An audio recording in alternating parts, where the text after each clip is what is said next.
আসসালামু আলাইকুম দর্শকবৃন্দ। আমি আফিয়া আজ এসেছি। আজ আমরা এমন একজন মানুষকে পেয়েছি, তিনি সামাজিক কাজে সর্বদা সবসময় মানুষের পাশে থাকেন বিভিন্ন ধরনের কর্মসূচি নিয়ে। আমরা এনার নাম জেনে নেব। হ্যাঁ, নমস্কার। আমি স্বাস্থ্য সেবক অর্গানাইজেশনের সম্পাদিকা শেখ নুরুন্নেসা। সামনে ঈদ, তার আগেই চলে 1 মাস ধরে পবিত্র রোজা। আর সবচেয়ে বড় গুরুত্বপূর্ণ হলো রোজা ইফতার।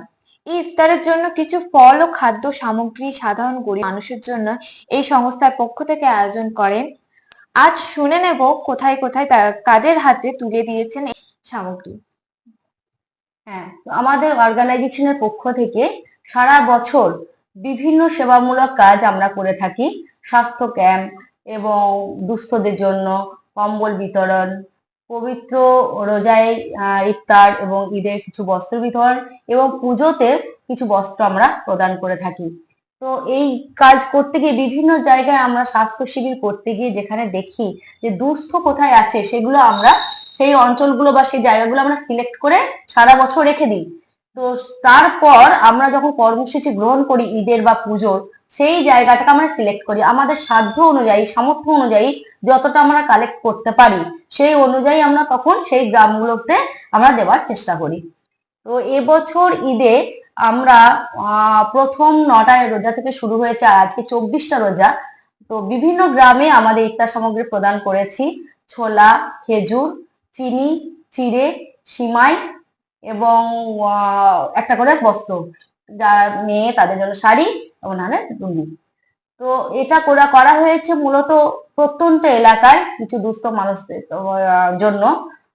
প্রথম শুরু করেছি আমরা এদিকে নতুন গ্রাম সিজেপাড়া, তারপর ওদিকে থেকে চলে যাই মিরেপাড়া, 6 মাইল মিরেপাড়া, সেখান থেকে কাটোয়ার গাফুলিয়া, তারপর আসি বর্ধমান দিঘির পাড়, তারপর খাগড়াগড় কেষ্টপুর এবং নীলপুর।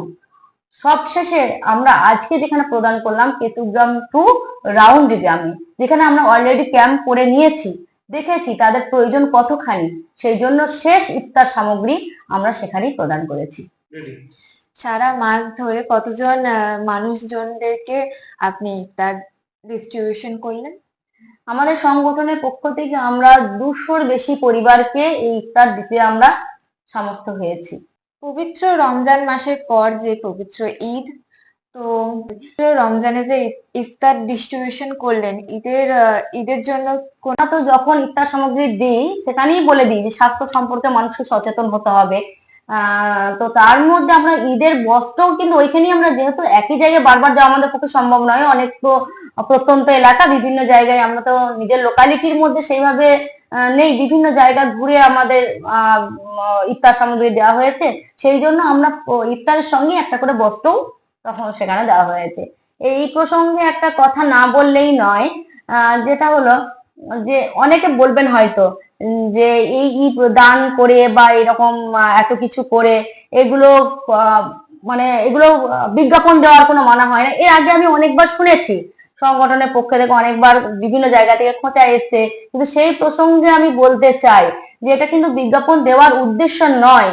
এটা যে এইখানে যে বিভিন্ন এলাকায়, যে প্রত্যন্ত এলাকায় মানুষজন এখনো যে অসহায় এবং তারা একটা নতুন বস্ত্রের জন্য এখনো চেয়ে আছে যে কে কখন আমাকে একটা নতুন বস্ত্র, সেই রকম ফ্যামিলি এখনো অনেক আছে, সেটা জানানোর জন্যই কিন্তু আমাদের এগুলো প্রচার করার উদ্দেশ্য কখনো এটা নয় যে আমাদের সংগঠনে কত বেশি আমরা ইফতার সামগ্রী দিতে পারলাম, সেটা নয়। কারণ আমরা যে দিতেই পারিনি, সবটাই দিয়েছে বিভিন্ন সমাজসেবী জন, তাদের নিয়ে আমরা দিয়েছি।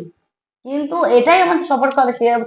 কিছুদিন আগে দেখলাম যে সবাই লিখছে যে দান করলে দাতা বলা হয়, কিন্তু বিজ্ঞাপন দিয়ে দান করলে বিজ্ঞাপন দাতা বলা হয়। তাদের উদ্দেশ্যে আমি একটা কথা বলি যে বিজ্ঞাপন দেওয়ার উদ্দেশ্যে নয়, এটা সম্পূর্ণ ভুল আপনাদের ধারণা। সেখান থেকে একটু সরে এলেই আমার মনে হয় ভালো হয়। তো আমার এটা দেখে যদি ওই রাউন্ডি গ্রামে আর একজন কিছু উপহার সামগ্রী নিয়ে যায়, তাহলে তাদের অনেকখানি উপকার হয়। এটার জন্যই কিন্তু প্রচার করা। ডিস্ট্রিবিউশন আর এই শাড়ি দেওয়া মানে অনেক খরচা পড়ে, তো ওই খরচাগুলো মানে আপনি একাই না আরো কেউ আছে? না, আমি একা কি সম্ভব, এবং সংগঠনের পক্ষেও সম্ভব নয়। এটা বর্ধমান এবং বর্ধমানের আশেপাশে বিভিন্ন এলাকার বিশিষ্ট সমাজসেবীগণ সহযোগিতা হাত বছরের সারা বছরই বাড়িয়ে দিয়ে থাকেন। বিভিন্ন সময় বিভিন্ন যখন স্বাস্থ্য ক্যাম্প করতে যাই কিছু ওষুধপত্র ওনারা দিয়ে থাকেন। ঠিক সেই রকমই আমি তাদের কাছে গিয়ে যেভাবে আমি সাহায্য পেয়েছি বা সহযোগিতা পেয়েছি, যেটা আমার পক্ষে এত বড় কাজ না কখনোই সম্ভব হতো না। তো প্রথমেই যার নাম না বললেই নয়, সবাই প্রথম, কিন্তু তবুও ওরই মধ্যে যাদের নাম না করলেই নয়, তিনি হলেন ডলফিন বেকারি শামীম ভাই, বিশিষ্ট সমাজসেবী জনি ভাই, লস্করদিঘির নাজমা, খাগড়াগড়ের নাজমা, ফকিরডাঙ্গা হাই স্কুলের শিক্ষিকা সাইনাদি, শাখা হাই স্কুলের প্রধান শিক্ষক কিবরিয়া স্যার, মিঠাপুর হাই স্কুলের প্রধান শিক্ষক ইমদাদুল স্যার, বলবন হাই স্কুলের প্রধান শিক্ষক হিম্মত স্যার, গোলসি স্কুলের শিক্ষিকা নাদিরা ম্যাম এবং গয়েশপুর গার্লসের শিক্ষিকা রোজিনা এবং আমার খুব কাছের বন্ধু আয়েশা, শিক্ষক সাদরে আলম চৌধুরী, বেলায়েত হোসেন বিশিষ্ট সমাজসেবী, তালিদ হাই স্কুলের শিক্ষক Saugata Roy, Albert ডেভিডের M R. Asif, ক্যাডিলার M R. পল্লব হাজরা, ওরগ্রাম চতুষ্পল্লী শিক্ষিকা ফারসিলা খাতুন, বিশিষ্ট ব্যবসায়ী রফিক ভাই, চিকিৎসক ডক্টর সৌভিক আলম ও রোকসা, নিশ্চিতপুর হাই স্কুলের শিক্ষক নাসিম স্যার, বিশিষ্ট সমাজসেবী পল্টু ভাই, বিশিষ্ট সমাজসেবী ফাতেমা লায়েক ও বিউটি দি, গ্রামীণ প্রোভাইডার গোলাম মুর্তজা, আর শাকনারা হাই স্কুলের শিক্ষক শুভ্রনীল বোস, মেডিটেক হসপিটালের director MD Abbas Uddin, physiotherapist doctor Tamanna ও ডক্টর জারিন, নলহাটি হিরালাল ভাকেত কলেজের অধ্যাপক doctor Syed M Zaman sir, Bardhaman হসপিটালে কর্মরত নার্স গুলশান আরা খাতুন, সমাজসেবী অনিল টুডু, ফার্মাসিস্ট কাশীনাথ দা, গ্রামীণ প্রোভাইডার মোল্লা শামসুদ্দিন, গোলসি 2 ব্লকের ইঞ্জিনিয়ার চৌধুরী নুরুল হাসান, সমাজসেবী দিলারা বেগম ও ছন্দা, সমাজসেবী শাগুফতা খাতুন, গ্রামীণ প্রোভাইডার খন্দেকার ইরশাদ আলী, গ্রামীণ প্রোভাইডার শেখ সোহেল, কাটোয়ার শিক্ষিকা শায়রাদি এবং অবসরপ্রাপ্ত ব্যাংক ম্যানেজার শেখ নুরুল হক। এতগুলো মানুষের সহযোগিতা, আর্থিক সহযোগিতা এবং মানসিক সহযোগিতা আমি পেয়েছি বলেই আমার পক্ষে এই কাজটা করা সম্ভব হয়েছে, নাহলে কখনোই সম্ভব নয়। আমি আন্তরিকভাবে তাদের কাছে কৃতজ্ঞ এবং সংগঠনের পক্ষ থেকে তাদেরকে কৃতজ্ঞতা জানাই।